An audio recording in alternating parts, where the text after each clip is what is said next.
My final paper is an argument for the resettlement of Syrian refugees into Germany fleeing their country from unsafe living conditions due to the Syrian civil war. Since 2015, Germany has accepted over 500,000 Syrian refugees. This acceptance of refugees has not gone unopposed and has led to the rising popularity of the anti-immigrant party called Alternative for Germany. Since 2016, the party has gained 94 seats in the Bundestag and 243 seats in state parliaments. But what are their arguments against the mass resettlement of Syrian refugees? To answer this question, I analyzed their manifesto, a key primary source within my paper. Their arguments against this resettlement include Germany can't afford to pay for the cost of refugees, Germany's inability to be transparent about these costs due to their pro immigration agenda, the inability to integrate Syrian refugees within German society due to their culture being different, the loss of German identity, increased taxes to support refugees, and the negative impacts that would have on the economy, and a reduction in property value due to crimes by the refugees. My main arguments against the AFD's claims are based upon the agreements that Germany has made with international organizations/agreements like the EU and the 1951 Refugee Convention and the economic benefits of mass refugee resettlement in Germany, specifically referring to the aging population of first world countries like Germany.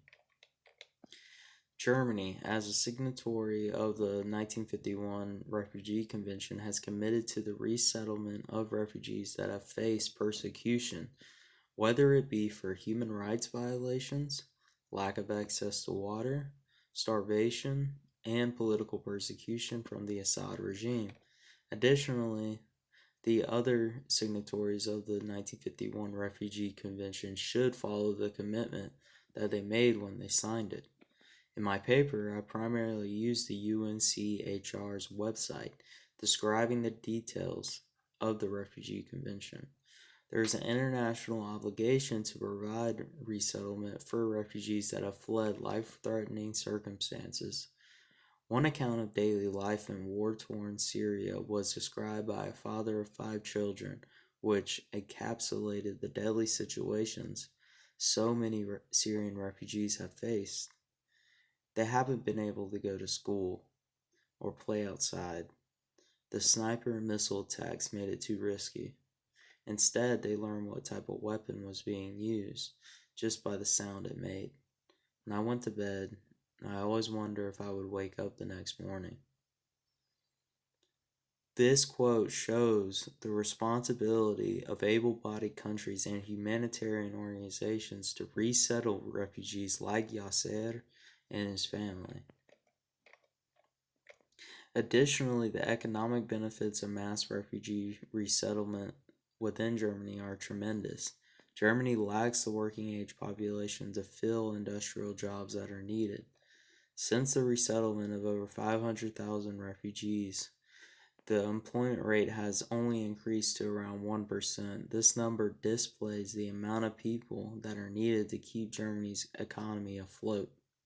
This dispels the claims of the AFD that majority of refugees have taken advantage from social aid from German citizens and prove that refugees are willing to work and become a productive member of society.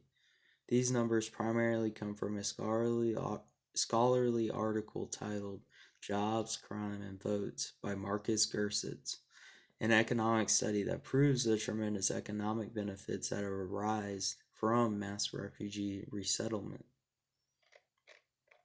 In response to the claims by the AFT that there has been a massive increase of crime due to refugees, the same article dispels this notion after gathering statistics across German cities of refugee resettlement.